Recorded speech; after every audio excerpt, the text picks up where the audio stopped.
Hi everyone, Aaron here for Zollotech, and today Apple released iOS 26.4 Beta 2. iOS 26.4 Beta 2 is available to developers and soon to public beta testers, hopefully by the time you're watching this video or sometime tomorrow.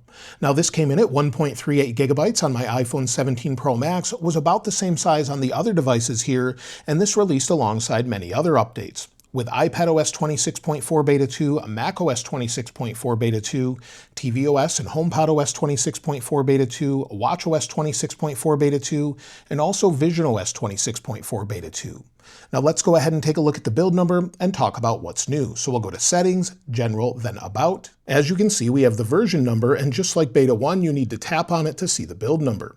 iOS 26.4 Beta 2's build number is 23E5218E, and this particular update does include new changes and features, and the first thing is a modem update. So if you're coming from Beta 1 to Beta 2, you'll see a modem update, and hopefully that helps with overall connectivity.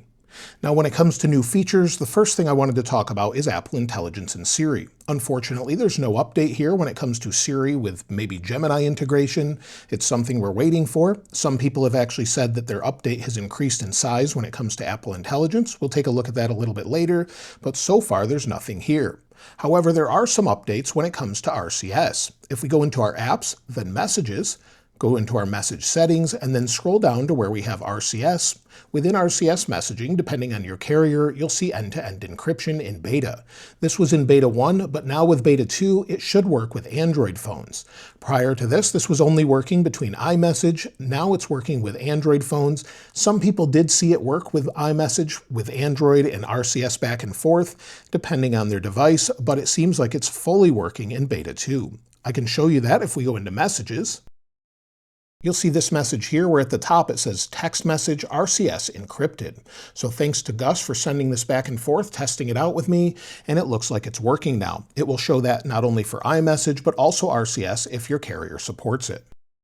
When it comes to other features and changes, if we go into our settings, this time into accessibility, then display and text size, you'll see a new option here for reduce highlighting effects. This is something that we can turn on, and hopefully it won't highlight as much around different icons, things like that on the home screen. However, I'm not seeing much of a change here, but it may help with people on older devices, maybe have a little bit better overall battery and smoothness due to it not using the processor as much. But we'll have to test that out over time. Another thing people are seeing is on the home screen. If we press and hold, go to Edit, you'll see the new Edit menu is actually more translucent or more glass-like. So it's a little bit different compared to what it was before, but this can vary depending on your wallpaper. So within the Control Center, there's also a change here. For example, if we go into maybe Wi-Fi, and then we go into possibly Bluetooth, you'll see that this is now sort of dark tinted glass. So that's something that's been updated that's just in the pop-out menus within the Control Center. Something they did change, like they changed in Beta 1, is if we go into the App Store here, you'll see that we have the search menu on the bottom. This is a change they made in Beta 1 that also carries across to another app in Beta 2. So if we go into our games this time, you'll see that we have a similar menu at the bottom. Search is no longer separated, and it has it all combined into one search menu. It's sort of a rollback into what we had before. If we tap on Search, Search is at the top as well. If we go back one, this is something from Beta 1 that's been updated as well. The ambient music widget has been updated. You'll see it says chill, well-being, productivity, and sleep, but now it says play pure meditation, and it has a little change to it. Before it just said chill, well-being, productivity, and sleep. So it's a slight update, but it is a change throughout the interface. There's also a change here on the App Store account page. So if we go back into the App Store, and if we go into the account at the top, we have a new logo here or icon in the upper left. It's slightly different than the one you can see on the left here, which is from Beta 1.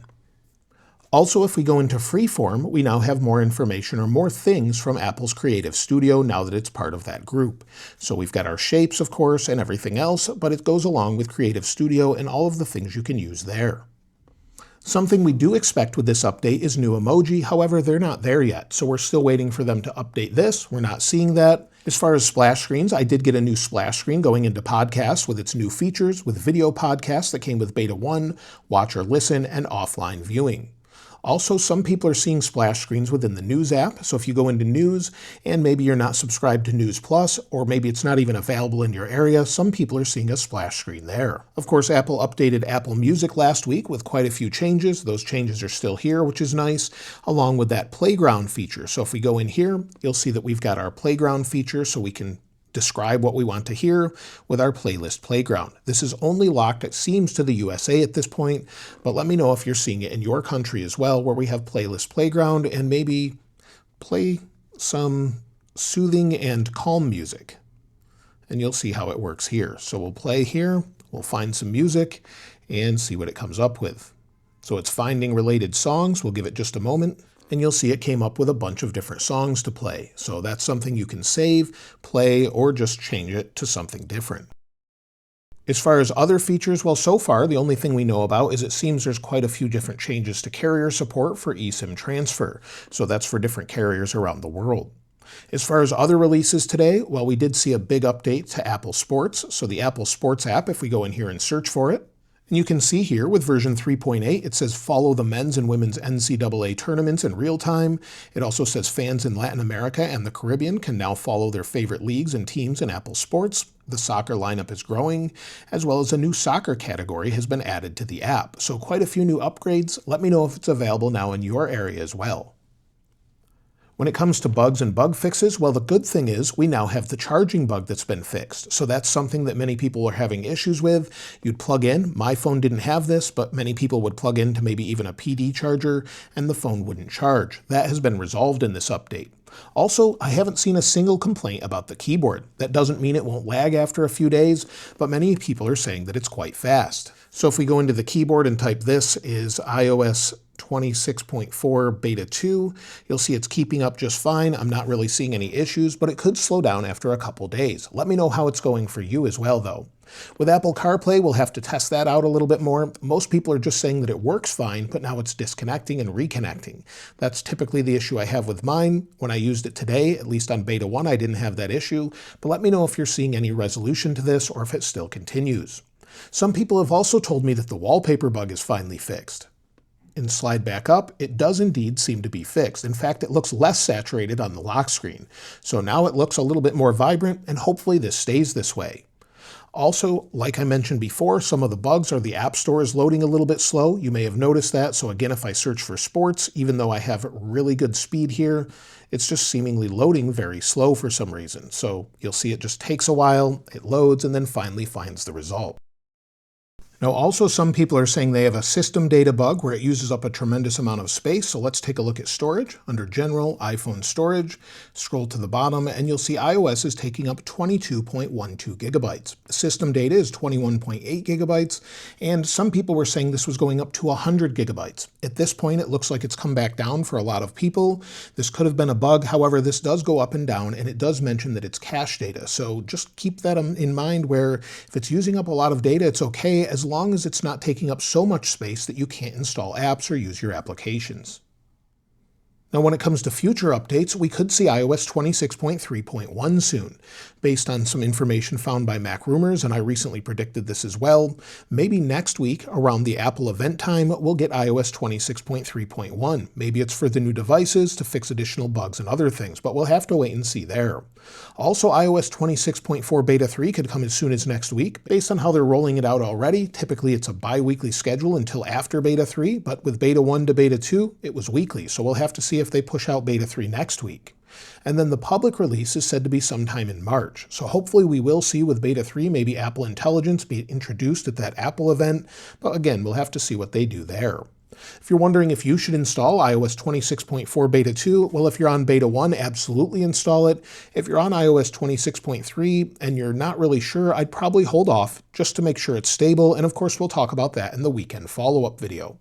When it comes to performance though, the good news is, at least on the 17 Pro Max so far, it's fairly smooth and very fast overall. So just scrolling here, you'll see it's nice and fast with ProMotion in the app library, just going back and forth. I am noticing that bug with adaptive power being on, where it seems to have to ramp up the processor and take a moment to do that. But other than that, it seems nice and fast.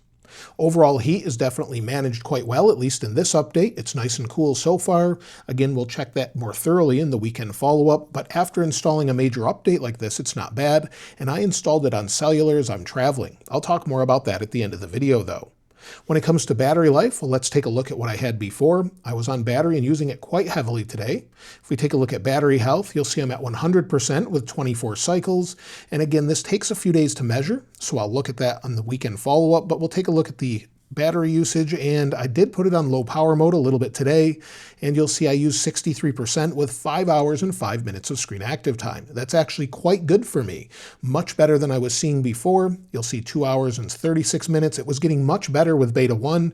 Prior to that, it was pretty terrible. So it looks like it's increased quite a lot, exponentially at least for today, and we're at 63% usage. I haven't charged it yet, and again, 5 hours and 5 minutes after installing the update. When it comes to benchmarks, let's go ahead and take a look at those. We'll run those now and see what we get initially. Benchmarks completed, and as you can see, it's quite a high benchmark, especially for multi-core with an initial run. So 3,821 for single core, 9,929 for multi-core. I don't think I've seen that high of a benchmark score doing an initial run on these. Probably it doesn't jump up that high for a few days. So this is a good sign that it definitely seems to be a little bit smoother. Of course, only time will tell, and we'll have to talk about it in the weekend follow-up video.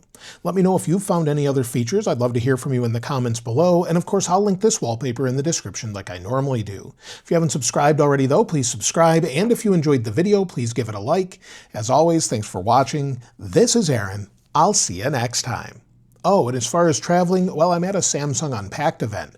So I was on a plane today, and now I'm in a hotel, so things may look a little bit different for the next few days. So bear with me there, but hopefully you enjoyed the video.